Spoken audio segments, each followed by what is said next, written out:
Personal finances. Let's talk money. Let's talk career security. Welcome back, Protrusive. I'm Jazz Galati, and this is a rare solo episode. Honestly, as a podcaster, it's so much easier to talk to someone and just have a conversation like you're at a pub somewhere, and it's just an easy flow. When I do these solo ones, they take a lot out of me, but I really wanted to just let it all out. I think money and personal finances is one of two rabbit holes that we all should go down and learn more about. The other one is your health and well-being. So I'm currently in the health and well-being rabbit hole. I'm taking more supplements now than ever before. I'm going to the gym a lot more than ever before. So if you ask me right now, I'm all about longevity. I'm following a lot of Brian Johnson kind of stuff, how to optimize your sleep and all that good stuff.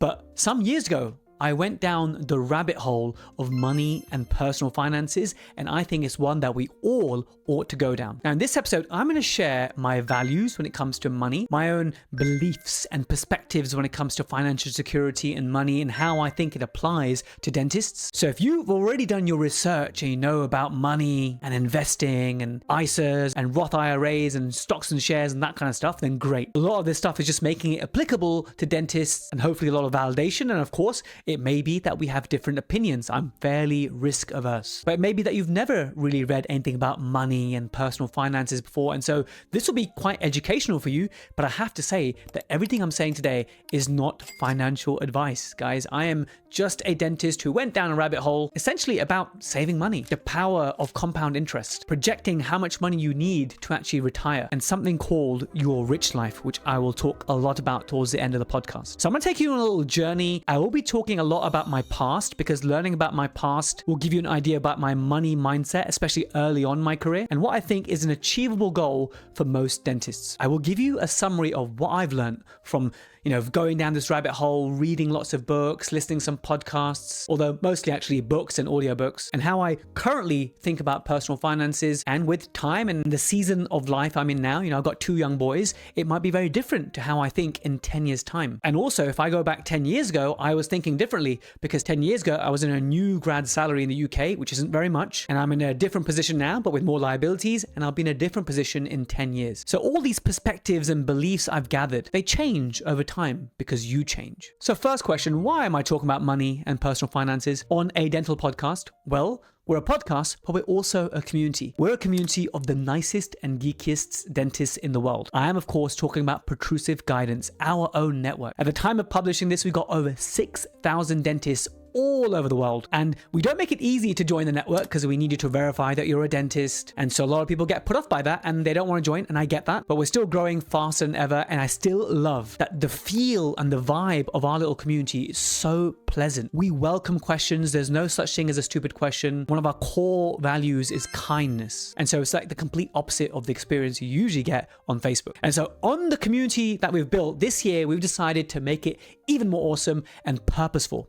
So every month we have a theme. Now, last month we did perspective and gratitude, and that was January. And if I was to summarize last month in about 30 seconds, sometimes we all have bad days at work, right? And sometimes we feel that the stress is mounting up, and our job is not easy, especially if you're a general dentist. I think general dentists, we have the hardest job of all. We have to be good at so many different things. And of course, if you wear other hats like a parent, a spouse, if you have elderly parents that you're a carer of, there's so many other life stressors that we have to juggle at any one point. But when it came to gratitude and perspective, I just wanted to make 2 things clear. One is, go back to when you were 17, 18 years old for most of you from the UK. If you're in the US, obviously a bit later, when you decided that you wanted to go into dental school for your postgraduate. And there was a time in your life when you really wanted it badly, like in your stomach. There's nothing more that you wanted than to be sat where you are right now. Let me say it again. There was a time where you would have given up your spleen to be sat exactly where you are in your exact predicament. Even if you think, oh, my life's too stressful and I'm not enjoying it, or I hate running a practice and all the stressors that we have, once upon a time, this is the life that you wanted. And sometimes there was a lot of positive energy. When I was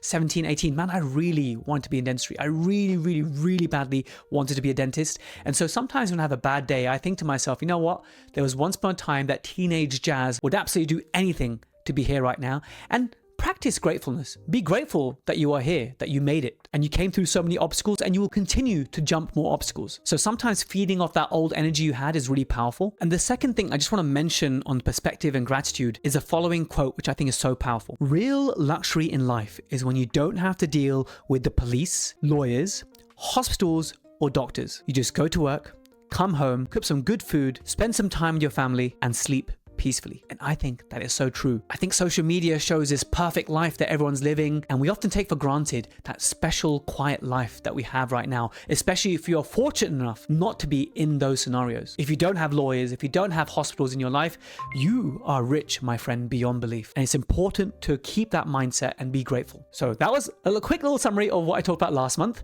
Next month is AI in dentistry, making AI tangible for every dentist, whether you're a new grad or towards the end of your career. And if you think you're a total technophobe but you don't get any of this AI stuff. And on that note, as you guys know, we launched our own AI, Protrusive AI. It's called Ask Jazz just recently. And today I was on a mentoring forum with Julia, one of our members. And so she posted a case and she said, "Hi Jazz, it seems odd to be actually writing to you and not to Ask Jazz." I think it's absolutely amazing, mind-blowing. I use it a lot. Asking questions I would be embarrassed to ask aloud. Well, firstly, on our network, you can ask any question, guys, right? Protrusive guidance is there. There's no such thing as a stupid question.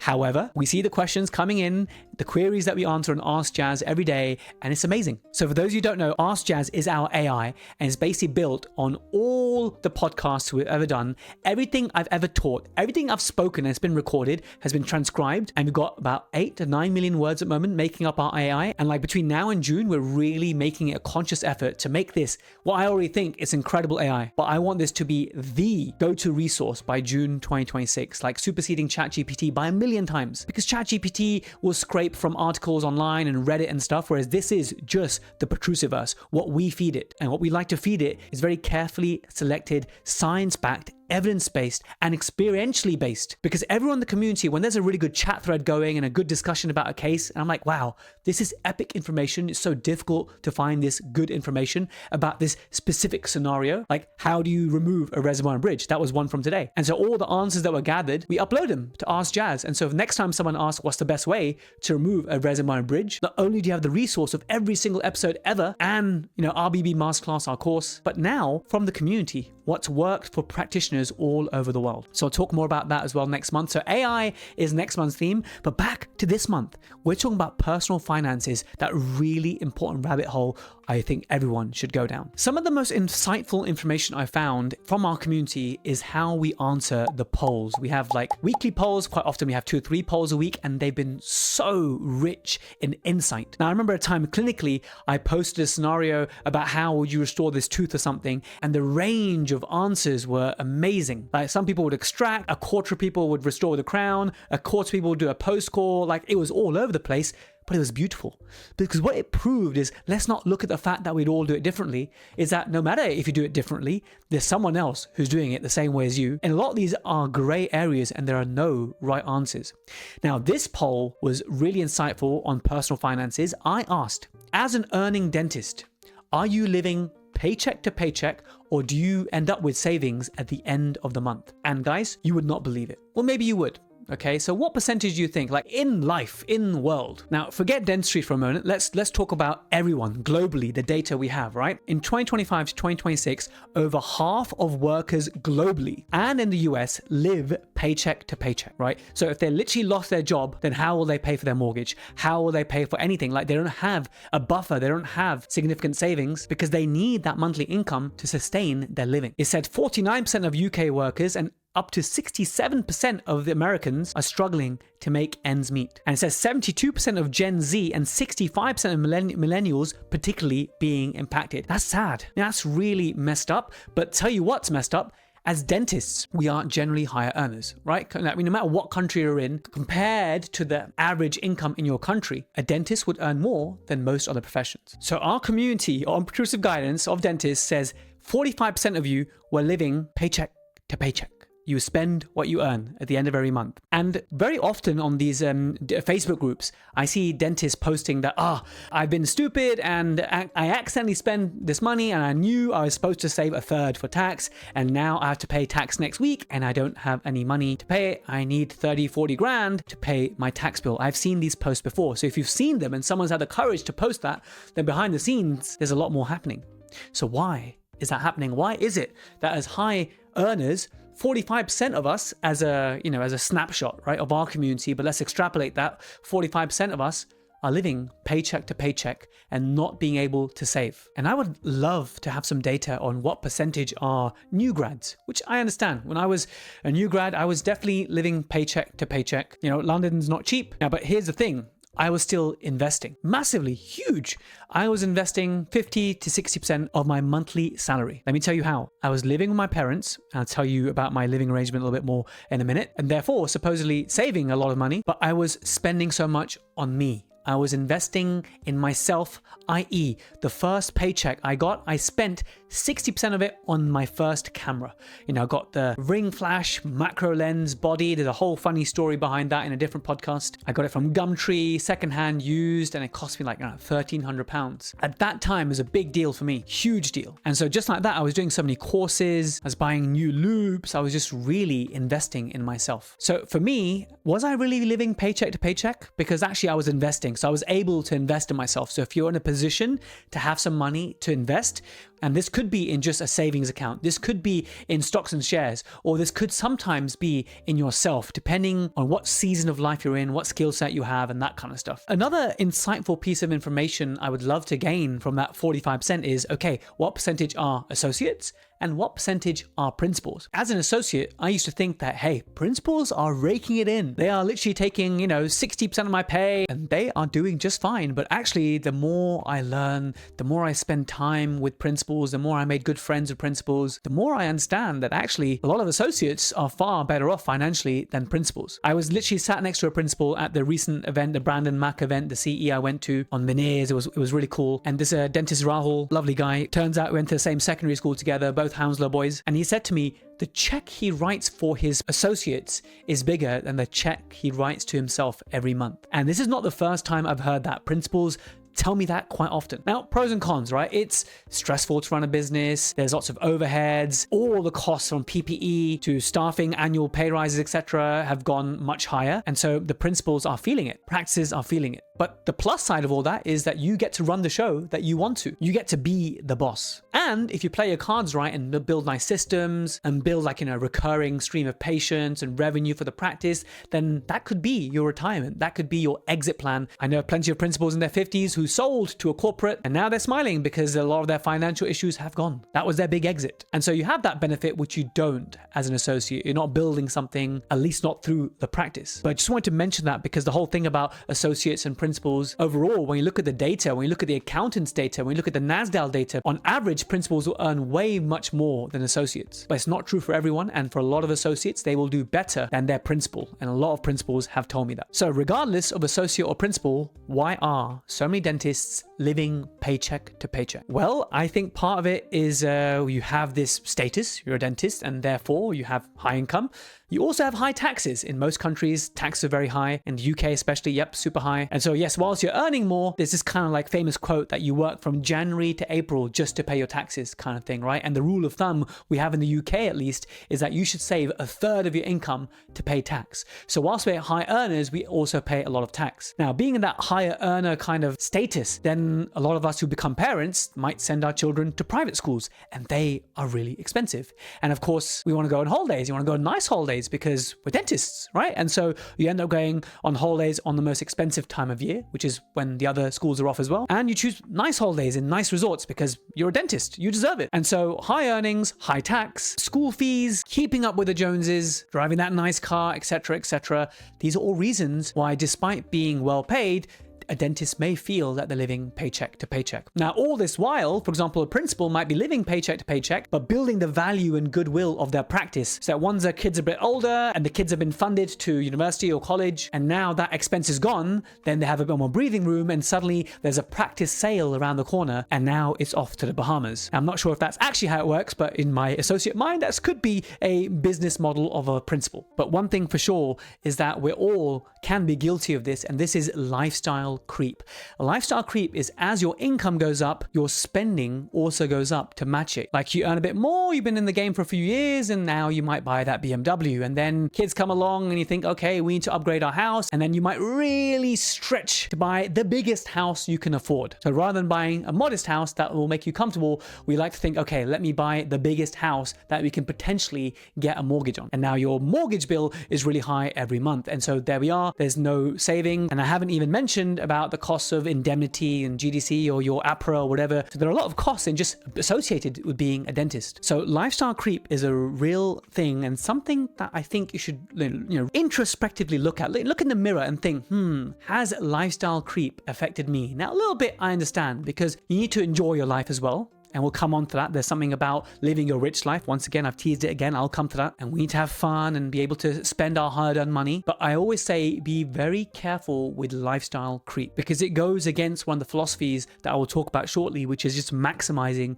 your savings rate, and for good reason. And we'll talk about that. Now, on the app, I get inspired by so much of you and your thoughts and where you are in your career. And one of you, I won't say your name, I won't embarrass you, you mentioned this concept of dentistry being golden handcuffs, which is like high-level employment. Like, it's paid well, but if you're not there inside patients' mouths, you're not getting paid. Even if you're a principal, then unless you are giving a lot of energy and time, then your practice will not perform very well. If you haven't done the hard work to build the systems and keep thinking about the next step and marketing and fighting the fires, then you'll be stuck. And so, yeah, great. Dentistry has a high income capability, but it's those golden handcuffs. You can't just suddenly take a foot off the brake and still have the same amount of money coming in. Now, yes, I know there's like den plan, practice plan, there's like plan-based income, and I get that. But for most of us, if you take a few weeks off, if you take a month off, you will feel it.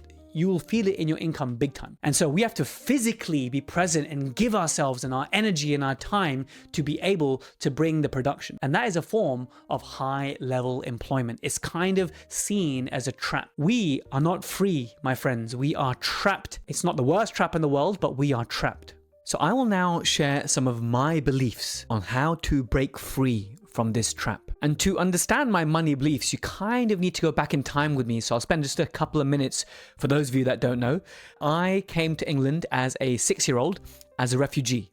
Okay, I was 6. I was a refugee from Afghanistan, essentially fleeing the Taliban. I live in London, West London area. I lived in West London. I still live in West London now, but a different part.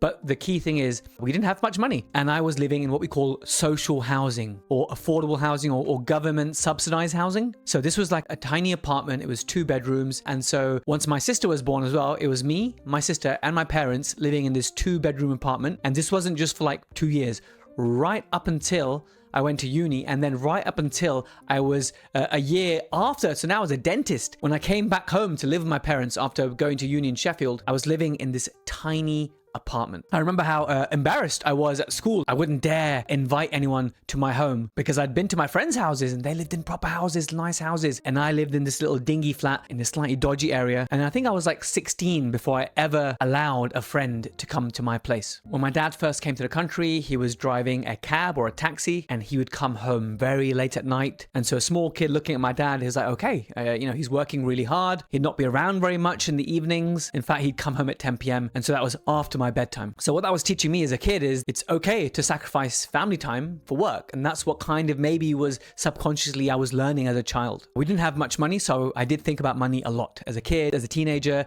and I could not wait to get my first job. So I used to work in Homebase, which is like a DIY, garden furniture, paint, that kind of shop. I was on £4 an hour. and I worked as many Saturdays as I could to have a bit of disposable income as a teenager. Then when I went to dental school at university, I worked in bars and catering at stadiums, and it wasn't like an extra thing for me that I was working.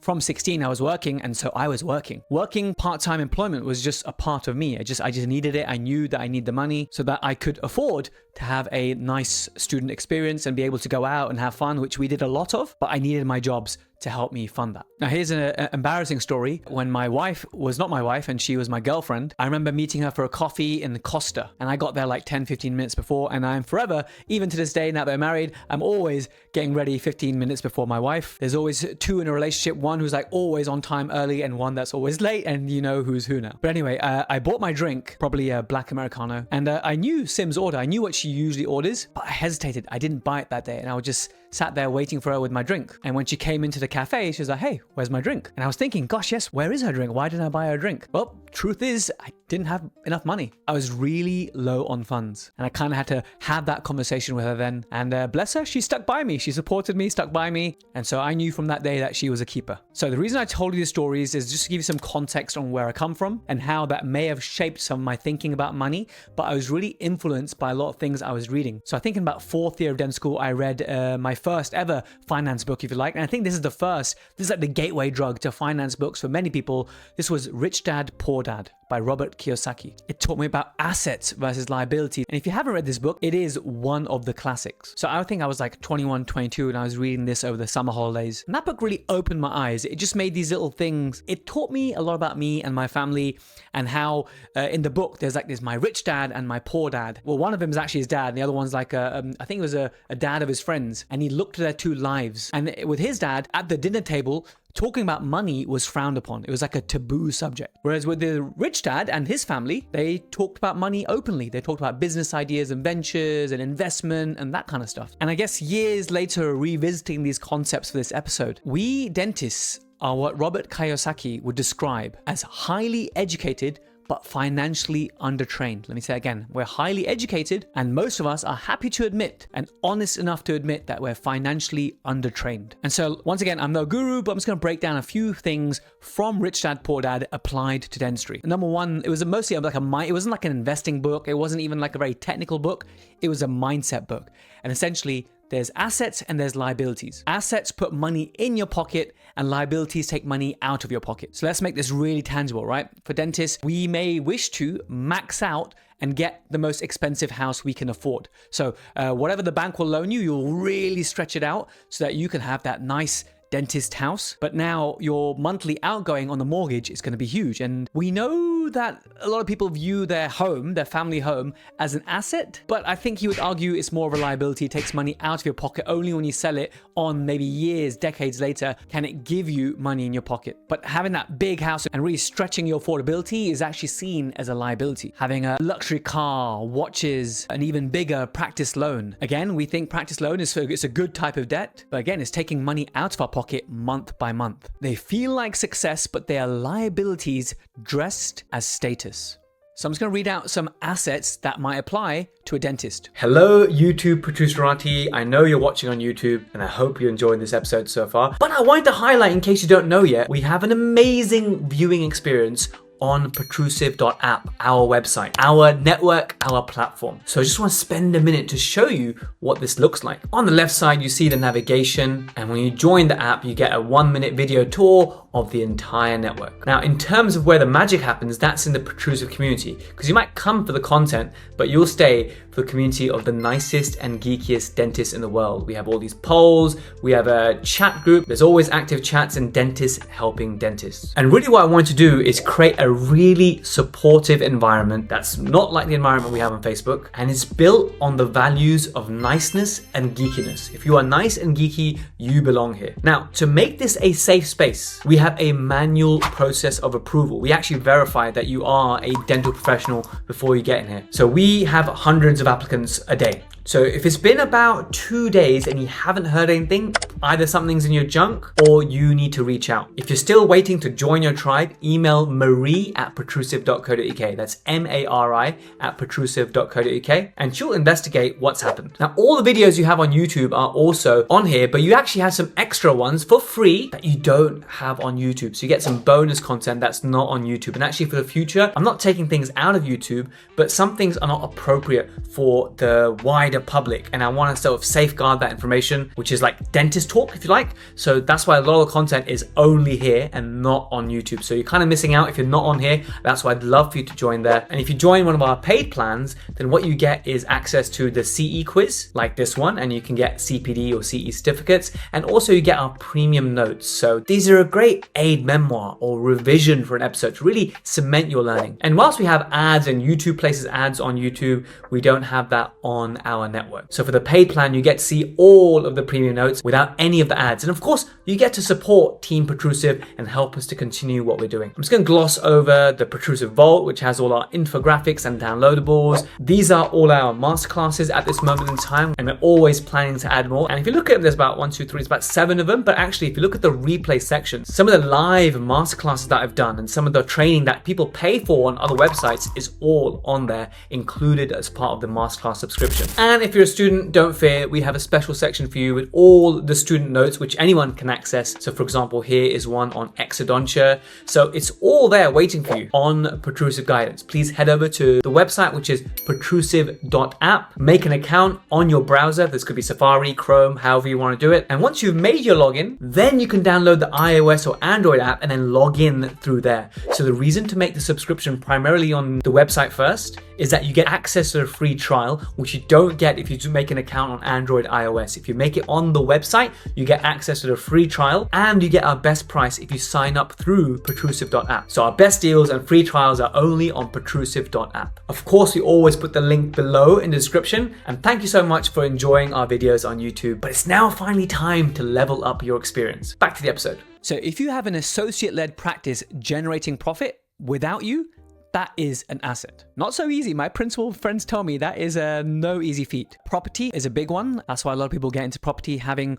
lots of property rented out. Although it depends on which country. In the UK, it's becoming less profitable, but property is generally seen as an asset. It brings money into your pocket. Index funds, which we'll talk a lot about later. Index funds are huge. That's my main way of gaining assets. I invest in index funds via my pension and something called ISA in the UK. The closest thing for that in the US would be something like a Roth IRA. Another example of an asset would be having equity, i.e. owning a percentage of a scalable company, for example, a dental tech company. So those are just a few examples, and essentially your clinical skill is income, but it's not an asset because it doesn't work without you. If you stop drilling, income stops. That, my friends, is not freedom, that is dependency. Now, we've already established that high income doesn't equal wealth. Remember the poll, about 45% of us still living paycheck to paycheck, even though having a high monthly packet generally compared to the population. And you can still feel financial pressures very real due to the reasons I mentioned before, like lifestyle creep, private education, which is so expensive, keeping up with the Joneses, high tax. And so we have to change how we think about wealth. Wealth is not your income. Wealth is how many assets you have, what your cash flow is like, having financial independence. And I'm going to talk about this a lot, financial independence, a little bit later. And my favorite one, which is time freedom. True wealth is doing what you want, when you want, with whom you want, whenever you want. However, in dentistry, we have high income, but we have big mortgages, practice loans, equipment finance, and once again, lifestyle creep. On paper, that's rich, but it's also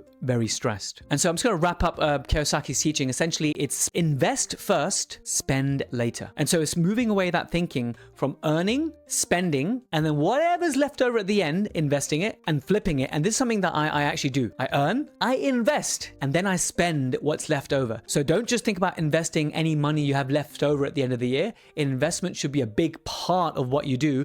And then any money you have left over is kind of what you live on. It's not easy. And you might be thinking, wow, Jazz, what's the joy in life if you earn lots of money and you're not able to spend it, and investing is boring, it doesn't give you pleasure now? And I get that, but remember, I will teach you about your rich life, and that's coming very soon. The goal that I want to really aspire to, and for everyone, I would really aspire this for all Protrusive, you practice dentistry because you want to, not because you have to. And so I've met some really inspirational dentists in their mid-50s. The kids are a little bit grown up now, and they've described to me this wonderful scenario that they work a few days a week because they want to, but the rest of the time they're enjoying life. They're doing things that truly bring joy to them. At one point, we all realize something is that the harder you work, the more you have to pay tax. And so if we can start thinking early on about how can I get to maybe 15, 20 years from now and have the option or the possibility of practicing dentistry because you want to, not because you have to. Think about how powerful that is. Whether a patient says yes or no to a treatment plan has no bearing on you whatsoever. And really, that's something my principal, Hap Gill, has always taught me from day one, is that whether the patient says yes or no, it really does not matter. You just treat everyone like family and present the best plan, give them compromise options if they truly can't afford it, explain the value of the plan to them. But if they say no, it's their loss. It should not affect you one bit.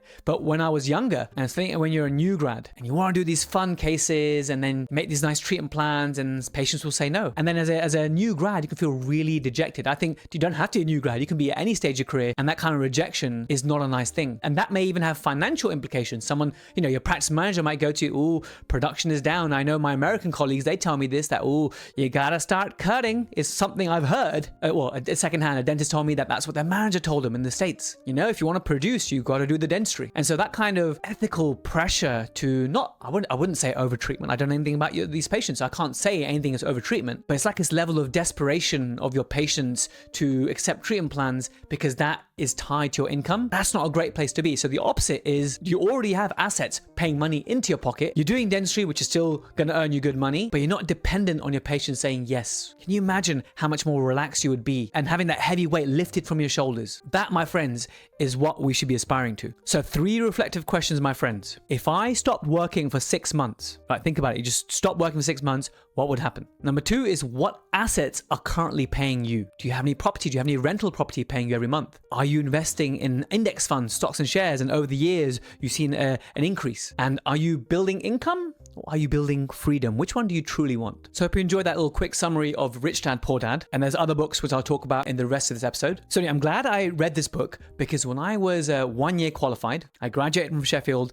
and I went back to London. I had my foundation job. And once again, I was living with my parents in that same flat. We've been there. That means we've been in this apartment for 17 years now. Still a tiny 2-bedroom. In fact, going to dent school and going to uni was the first time I had my own bedroom. And so living with my parents was great because I saved a lot of money that I was able to invest. Now, here's the thing. I wasn't investing in property. I wasn't investing in stocks and shares at that point. Didn't really know much about it. That comes later in the story. But I was investing in myself. So for example, I went on loads of courses, and in my first paycheck, like I said, I bought my camera setup. Now, I see a camera in dentistry as an asset. It puts money in your pocket.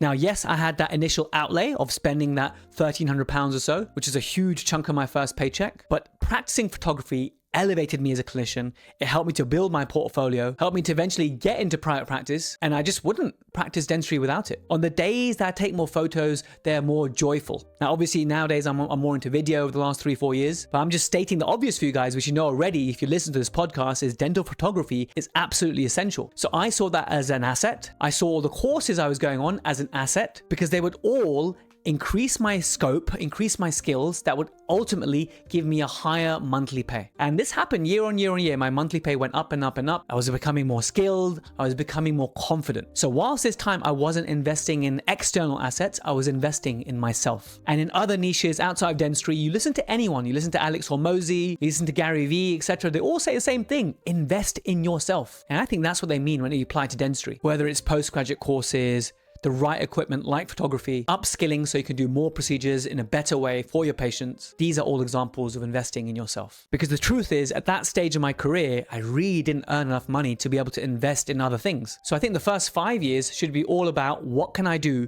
to become the best dentist possible. Forget fast. Just become good. I was always taught as a teenager that if you become good at something, the money will always follow. Just have your focus on becoming good at whatever it is you want to do. In the business world, there's this quote. I'm going to read it out for you. It is, "Show me your calendar and I'll show you how you earn your value." And if I was to apply this to dentistry, I was at this like a evening course. It was central London. I was like, yeah, 1 year qualified. There was this gentleman who talks about mindset for associates and stuff. I think his name was Dr. IC068, but don't quote me on that. But really charismatic guy. And he said something so obvious, but so revelationary at the same time. Like, this is something that we should all know. It's common sense, but no one actually thinks about it. Well, certainly I didn't, which is this: your day list, i.e. the list of your patients that you get in the morning with, you know, everything that you're doing. Your day list will instantly tell you your production. I know. Isn't it just crazily obvious? But if you really extrapolate what that means, is that your day list is a reflection of your earning power. So essentially, to really spell it out, which I probably needed back then, if you are full of exam and scale and polish and the odd single tooth composite here and there, there's a ceiling you will reach. You will reach a certain ceiling of income. Compare that to someone whose day list is sedation and implants, some ortho cases, some major bonding cases, a rehab, a chrome denture with raising the vertical dimension. You get the point. Your day list is a representation of your earning power. So how do we use this information? Well, it just links back to what I said a minute ago, which is invest in yourself. Do you have the right skills to be earning at the level that you want to? Because if you just do general bread and butter dentistry, you can still earn a decent income, but compared to someone who's regularly doing implants, which I don't, by the way, ortho cases, even complex endo, there's going to be a difference in your income levels. So the first way to think about it is, how do I become good at what I do? How can I upskill? And I think when you upskill, you actually bring more joy into dentistry. Dentistry is an art and a science, and the whole art of doing endo, the art of doing a rehab. When you go beyond single tooth dentistry, things become a lot of fun. Now, there's nothing wrong with being a single tooth dentist as long as that's what you want. But if you feel trapped and you feel like, oh, I'm a single tooth dentist, but I really want to be a quadrant dentist or to be able to do these procedures, and you're fighting it and you feel that tension every day and you're putting it off or whatever, then that's no way to live your life, okay? If you want to do single tooth dentistry and that brings you joy and fulfillment, then you are already winning, my friend. But if, like me, you always had this itch, like, how do you raise the vertical dimension? How do you treat a wear case? If you had that curiosity inside you, then that's what drove me towards learning occlusion and then being able to do bigger cases, which was good news for my income, but also good news for my patients. I was able to have a bigger impact in the lives of my patients and have more fun, you know, doing a injection molding. Like, I'm doing a wear case tomorrow and I'm looking forward to it. And it's been great to look at the photos, the planning in ExoCAD. And yes, being a little bit more comprehensive has its own issues and problems. We've talked about that in the other episodes. So going back to my journey, when I was finishing up my second hospital position, which was in Sheffield, it was a DCT2 in restorative dentistry. I don't know now, but back then it was a fantastic post. It introduced me to using a microscope, retreatments under the scope, re-RCTs under the scope, raising the vertical dimension, doing complex dentures. It introduced me to that world. I really loved it, but it also gave me a lot of clarity on my career, because at that stage, I wanted to be a restorative specialist. I wanted to be a consultant in restorative. That was like the sexiest thing going, but it helped me see that I do not belong in a hospital. And years later, when I read the book Surrounded by Idiots, and I'm not saying that anyone in hospital is an idiot, because you got to read the book to understand that actually I am the idiot. My personality is so red. So in that book, it gives you a color. I am so red that I would struggle in a hospital environment, I think. And I realized that true innovation happens in private practice. But here is the dilemma. I was a new grad, just a few years out. And yes, I had more evidence in my photography. I had a better portfolio than most of the people at my cohort. So just a few years qualified, I had more photos, more experience, a better portfolio than anyone, because I was just so driven in those first few years. But I didn't believe in myself. I knew that the fast pace of practice, 10-minute checkup, 15-minute checkups, that kind of setup was not for me. My mind just cannot work with that. It's probably why I ended up working in hospitals and working part-time in practice on Saturdays. But at that stage, I had major imposter syndrome. So I was like, who am I to apply to private practice? I don't think I'll find a private job. So at that time, me and my wife did something really cool. We decided to move to Singapore. Now in Singapore, you just have private dentistry. So it was a great entry into private dentistry, if you like, and an opportunity to enjoy life. You know, we look back at that time very fondly, me and my wife, you know, oh yeah, those 18 months we were in Singapore, we traveled around Asia, we went to Australia as well. It was great. And actually the income was decent, like probably not as decent as UK, but because the tax was way lower, it was great. We ended up actually saving some money as well. And then 18 months later, because my wife got homesick, we came back to the UK, and for the first time ever, we actually had some savings. We could start our new life in the UK. And so once again, why did we move back from Singapore? Wife got homesick, but years later, I realized that life is not about the destination. It's not even about the journey. It's about the people. right? We mentioned this in an episode with George Andre Cardoso, who said this to me, and it always stuck with me. And I guess our people were all in London. My family, my wife's family. So actually, I look at my situation now when I've got 2 boys, aged 6 and 2, and we have family all around us. And that I truly think is a beautiful thing. Whilst it was good to live as dinks in Singapore. So if you're wondering what dinks is, it's double income, no kids. Okay. So I look at my dinks friends and I'm like a little bit envious sometimes.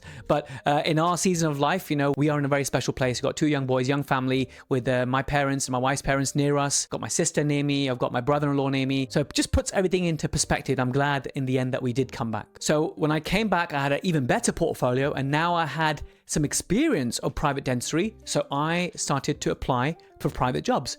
And guess what? I was offered private jobs. So at one stage, I did that thing that a lot of people do. I was working at 3 different private clinics at once. Life was very busy, very hectic, but great. I was learning so much. I was actually offered a job on Harley Street as an associate, and it was between that and choosing a practice in Windsor with someone called Dave Winkler. And when I asked someone about these 2 principles, these 2 roles, someone very respectable in the industry said to me, if you want to learn, work with David. If you want to earn, work with the other guy. And so you know what I did? I worked to learn. And so when you are young, I'm a big believer of work to learn, not to earn, because learning is a way of investing in yourself, and then you upskill, and then you're able to produce more in the future. That's just the mindset that I had. And so I'm glad I did that. And so while I was commuting around all these clinics, one was 50 miles away, one was like 15 miles away, I was listening to audiobooks. And this is also when the Protrusive podcast was born, because I got sick and tired of speaking to dentists on the phone, asking me the same questions. Hey, how much money do you earn in Singapore? Do you need to do an exam? Do they speak English in Singapore? What's the lifestyle like in Singapore? All those questions. So the very first episode of Protrusive podcast was to save me time so I can get back to my audiobooks, and was expat dentist in Singapore. Shout out to Dr. Surinder Punian for being our guest on episode 1. And so the rest is history, I guess. But anyway, those audiobooks, okay? So I was really into my audiobooks, and then I saw this Tony Robbins book. It was called Unshakable. I pressed download.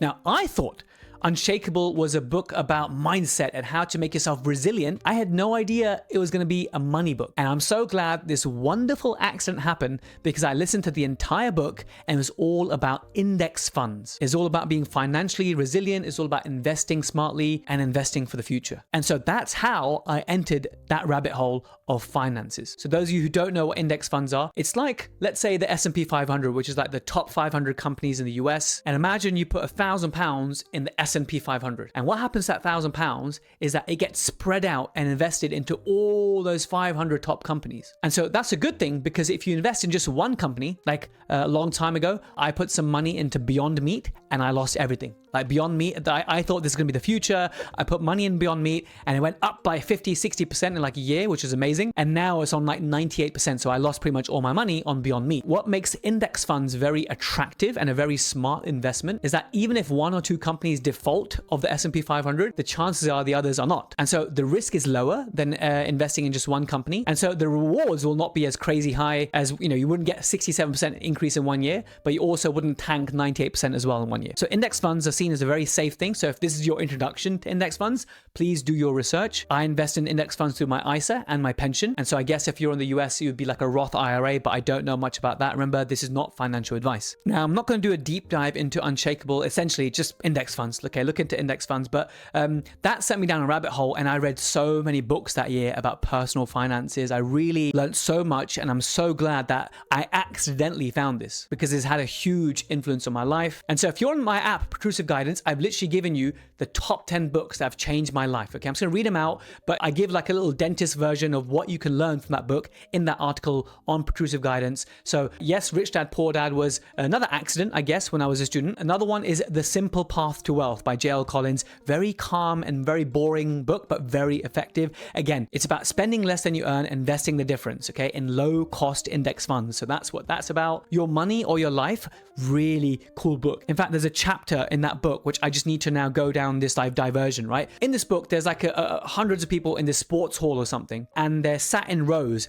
Now, these guys don't know this, but the organizers have arranged these people in rows based on their income. So lowest earners at the back, highest earners at the front. And they give them a piece of paper and everyone writes down their income, right? So each row has a similar level of income. And then the row in front of them earns more. The row in front of that one earns more. So that's like the general average. Now, on a piece of paper, they wrote down how much money they earn at the moment per year. And then they said, okay, now write how much money you think you need to be happy. How much money do you need that's a realistic amount that will just make you feel less stressed, less pressured, and happier. And a really fascinating thing happened, right? Because the way they organized it is that each row was approximately 20% wealthier or 20% higher earner than the previous row. And so the very back row wrote an answer that was approximately 20% higher. So let's say you're earning 100,000 bananas, then you write, oh, you know what? If I was earning 120,000 bananas, I'd be happier. So they write 120,000 bananas. In the next row, well, the average income was already 120,000 bananas. Then they wrote down, oh, I'd be happy if I had 148,000 bananas. Do you see what I mean? And they saw this phenomenon on every single row. And so it was funny because each row was writing the income of the next row, thinking, I'll be happy when I get there. But no one was actually happy. Everyone wanted more income. And everyone's baseline happiness was not affected. No matter if you're in the top row or the back row, your general happiness wasn't that different. And that was very fascinating from that book. And essentially that book's really cool because it talks about investing aggressively so that, for example, when you get to your 50s and 60s, you can practice dentistry because you want to, not because you have to. And it's all about investing aggressively when you're young. Similar book, Set for Life by Scott Trench. Again, all these books, all the lessons for dentists are all in this article on Protrusive Guidance. You can access for free. The other one was Quit Like a Millionaire. One of my favorite, I Will Teach You to Be Rich. And the last part of this podcast, I'll just talk a little bit about that basically. So a great book, really good mindset book. The Millionaire Next Door, essentially saying that most millionaires don't look rich. They drive modest cars, live below their means, and value independence over appearances. Then an Unshakable, obviously, because that's the one that got me into it. Buy Back Your Time by Dan Martell was classic. I think practice owners would really like that one. And The 5 Types of Wealth by Sahil Bloom. Because financial wealth is only one pillar. The other types of wealth are time, social, physical, and mental wealth. And so I really like that about that book. So those are just 10 books right there. So I hope I've inspired you to just learn more. I think everyone should go down that rabbit hole. So I'm just going to wrap up by telling you about your rich life. So this is from that book by Ramit Sethi, I Will Teach You to Be Rich. And he says that everyone can be rich. Everyone can live their rich life. You just need to define what that looks like. So the exercise you do is you write on a piece of paper is that if you were rich, what would life look like? Like actually realistically, what time would you wake up? What would you have for breakfast? What would your day look like? What kind of holidays would you go on? What kind of car would you drive? All these kind of things, right? So you write down everything that would be in your rich life. And the beauty is that everyone's rich life looks a little bit different. So for me, I don't value cars that much, okay? If you give me a Ferrari, Lamborghini, it doesn't mean anything to me. For me, living my rich life means that I can afford to go to the most expensive gym in my area. And I do. And so to really just summarize this point, it's the philosophy of the book is to spend lavishly on the things that you love and that bring you joy, and to save mercilessly on things that don't bring you joy. So me personally, I like to spend on holidays with my family. I don't like to spend on cars. At the moment, I like to spend money on like supplements and health and wellness and longevity. I don't like to spend money on junk food. I have zero interest in fancy watches, Rolexes, but I will spend lavishly on my Samsung Galaxy smartwatch because having those sleep metrics and the workout data is what is part of my rich life. So remember guys, all of us can live our rich life. It just depends on defining what is your rich life, saving mercilessly on things that don't bring you joy, and spend kind of guilt-free on the things that you truly value and bring you joy. Oh, another one, by the way. I spend lavishly on coffee, but specifically on a very specific coffee called Exhale. It's supposed to be a super healthy coffee. So I have a monthly subscription with that because that's part of my rich life. Whereas when it comes to clothing and stuff, my wife will vouch for this. I'm just not into clothing brands. I'm a very simple guy. So everyone's rich life looks different. So 3 action steps, guys. What does your rich life look like? The other 2 actions is, what is your current savings rate? I want you to do analysis and think about your savings rate. And number 3, based on this solo episode, firstly, hit subscribe, hit like, tell me how you found this episode. If you're on Protrusive Guidance, I love you even more. Thanks for being part of it. Again, tell me, how was this solo episode? Haven't done one in a while. And so what do you need to educate yourself on? That's the final thing. What do you need to educate yourself on? Remember, none of this was financial advice. It was just how I see my personal finances and career security. And essentially what I want to do is get into my 50s and work because I want to and not because I need to. And so like I said, the way I do that at the moment is I save aggressively as possible. I try to live below my means. I save in ISA, which is stocks and shares and index funds, and also via my pension. And to get clarity on all these things, you need to do your own research and read those books. You need to go down those rabbit holes. So there we have it, guys. Thank you so much for listening all the way to the end. Thanks for being part of Protrusive Guidance and this theme in general. Hope it's given you some ideas, and I look forward to revisiting this theme again next year. Otherwise, I'll catch you same time, same place next week. Bye for now.